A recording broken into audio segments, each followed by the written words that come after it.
ज़िले मुस्तक़िल जनगांव ता हुस्नाबाद ज़िले सिद्दीपेट की रियासती शाहरा पर मौजूद मूज़े गानू पहाड़ मंडल जनगांव में गुज़िश्ता 2 सालों से ज़ेर तामीर ब्रिज को फौरी मुकम्मल करने और इस ज़मन में दरकार 90 लाख रुपए की रकम फौरी जारी करने का मुक़ामी रुकन असम्बली डॉक्टर पल्ला राजेश्वर रेड्डी ने रियासती हुकूमत से पुरज़ोर मुतालबा किया और पार्टी कायदीन के हमरा मूज़े गानू पहाड़ पहुँच कर हालिया तूफ़ानी बारिश के दौरान बह जाने वाले पुल के हिस्से का तफसीली मुशाहिदा किया। इस मौके पर मीडिया से बात करते हुए डॉक्टर पल्ला राजेश्वर रेड्डी रुकन असम्बली जनगांव ने बताया है कि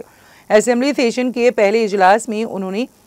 0 और A के दौरान गानू पहाड़ ब्रिज की तामीर के मुतालबे को पेश किया था, जिसको हुकूमत ने मंजूरी दी। तामीर मुकम्मल होने के लिए मजीद 90 लाख रुपये दरकार हैं। उन्होंने जिले इंचार्ज वजीर P श्रीनिवास रेड्डी और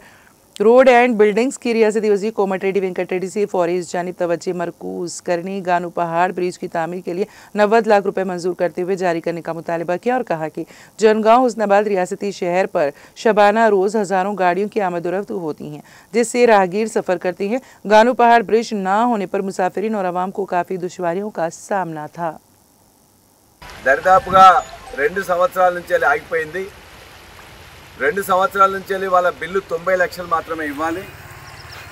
దీనికోసమని మొదటిసారిగా ఇక్కడున్న ఇన్ఛార్జ్ మంత్రులుగా ఉన్న పొంగులేటి శ్రీనివాస్ రెడ్డి గారికి, R&B మినిస్టర్గా ఉన్న కోమటిరెడ్డి వెంకటరెడ్డి గారికి నేను రిప్రజెంటేషన్ ఇచ్చి 90 లక్షలు మీరు రిలీజ్ చేసినట్లయితే మిగతా పనులు చేస్తారని చెప్పి కూడా వాళ్ళకి చెప్పడం జరిగింది।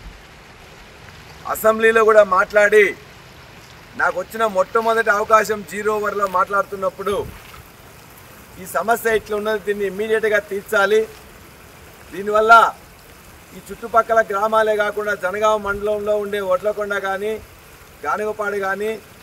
లేక ఇటువైపు ఉన్న మర్రిగడి కానీ వీళ్ళందరూ కూడా ఎర్రగొల్లపాడు కానీ ఈ గ్రామాలు కాకుండా నర్మెడ మండలం తరిగొప్పల మండలం ఉన్న గ్రామాలకు పోవడానికి ఇది ఒకటే దారి ఉన్నది।